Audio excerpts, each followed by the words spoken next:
Je vois que c'est mon mari. Je dis, oh, ça c'est les dangers. Je prends le téléphone. Ça se passe bien? Oui. Pourquoi tu es fatigué comme ça? Je dis, je suis en jeûne. Tu es en jeûne. Tu manges? Tu bois plutôt? Je dis, non. Tu ne bois pas. Est-ce que tu ne penses pas que tu dois boire? Je dis, non, ça va, je vais tenir. Il me dit, mais je te sens trop fatigué. Je dis, je dors pas. Il dit, pourquoi tu dors pas? Tu cherches aussi le sommeil?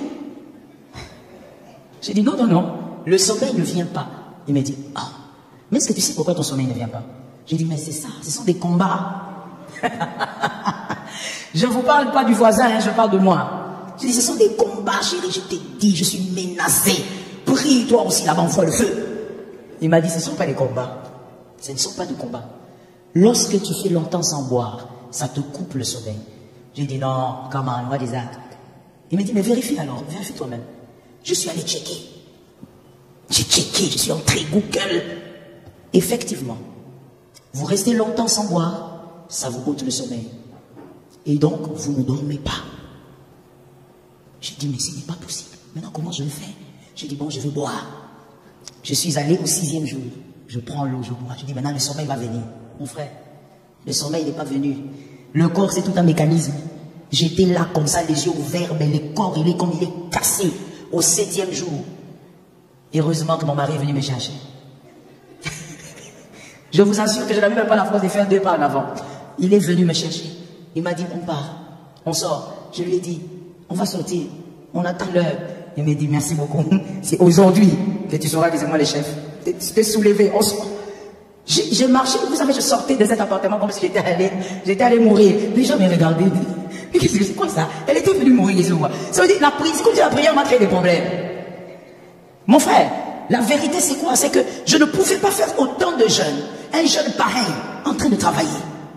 Et vous savez, les retombées, je les ai eues après. Quelques mois après, le corps a commencé à réagir. Le corps, c'est pas l'esprit. Est-ce que quelqu'un m'entend bien? Je dis, le jeûne, c'est bon, mais selon la révélation. Le corps, ce n'est pas l'esprit. L'esprit ne se fatigue pas, il ne tombe pas malade. Le corps va t'imposer son rythme à un moment. J'ai commencé à avoir des retombées physiques. J'ai dit, hey, j'ai commencé encore à appeler Jésus. Jésus, tu es l'idée de la guérison. Tu es l'idée de la guérison. Modération en toutes choses. Est-ce que quelqu'un m'entend? Même si je sais qu'en entendant ce message, mon mari va dire, comme si tu avais retenu la leçon. Modération en toutes choses. Que Jésus nous aide à être modérés. Entamons ceci pour terminer demain. 4e faille de l'autel de Caïn.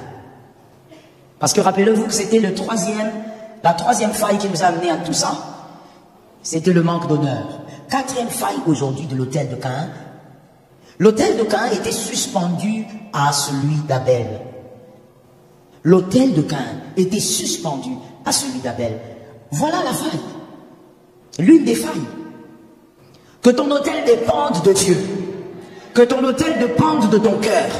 Que ton autel ne dépende pas d'un autre. Au lieu de chercher à comprendre pourquoi Dieu n'avait pas agréé son autel, Abel s'est focalisé sur l'autel de son frère. Est-ce que quelqu'un m'entend? Au lieu que Caïn se pose la question, mais pourquoi tu n'as pas agréé? J'ai fait des efforts, j'ai donné, j'ai travaillé. Non, Caïn, lui, il s'est focalisé sur l'autel de son frère. Dis à un voisin que ton autel ne soit pas suspendu à celui d'un autre. Genèse 4, 5. On va voir ça clairement. Genèse 4, 5. Mais il ne porta pas un regard favorable sur Caïn et sur son offrande. Caïn fut très irrité et son visage fut abattu. Comprenez bien la phrase. Caïn fut irrité, son visage fut abattu. Après quel moment? Merci. Lorsqu'il a regardé l'autel de son frère. La Bible dit Dieu n'avait pas agréé Caïn ni son offrande. Mais jusque-là, tout va bien. Mais lorsqu'il Caïn a regardé l'autel de son frère, il a vu que Dieu avait agréé là-bas. Le problème avait commencé. Que Dieu te délivre du mal. Écoute bien s'il te plaît. Lorsque vous élevez votre autel, n'ayez pas les yeux sur l'autel d'un autre. J'ai aimé cet amen. Écrivez avec moi. Caïn fut irrité. C'est la première chose. Caïn fut irrité. Deuxième chose, son visage fut abattu. On souligne les deux choses. Caïn fut irrité et son visage fut abattu. Il était mécontent.